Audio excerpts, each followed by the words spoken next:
संविधान के एक भाग के रूप में प्रस्तावना को लेकर एक विवाद रहता है कि यह संविधान का एक भाग है या नहीं। बेरूबारी संघ मामले 1960 में उच्चतम न्यायालय ने कहा कि प्रस्तावना संविधान में निहित सामान्य प्रयोजनों को दर्शाता है और इसलिए संविधान निर्माताओं के मस्तिष्क के लिए एक कुंजी है। इसके अतिरिक्त अनुच्छेद में प्रयोग की गई व्यवस्थाओं के अनेक अर्थ निकलते हैं। इस व्यवस्था के उद्देश्य को प्रस्तावना में शामिल किया गया है। प्रस्तावना की विशेषता को स्वीकारने के लिए इस उद्देश्य के बारे में व्याख्या करते हुए उच्चतम न्यायालय ने कहा कि प्रस्तावना संविधान का भाग नहीं है।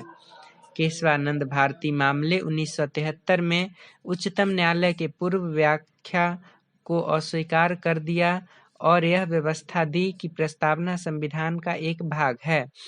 यह महसूस किया गया कि प्रस्तावना संविधान का अति महत्वपूर्ण हिस्सा है और संविधान की प्रस्तावना में उल्लिखित महान विचारों को ध्यान में रखकर संविधान का अध्ययन किया जाना चाहिए।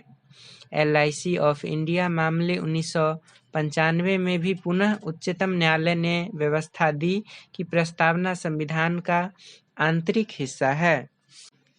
संविधान के अन्य भागों की तरह ही संविधान सभा ने प्रस्तावना को भी बनाया, परंतु तब जबकि अन्य भाग पहले से ही बनाए जा चुके थे। प्रस्तावना को अंत में शामिल किए जाने का कारण यह था कि इसे सभा द्वारा स्वीकार किया गया।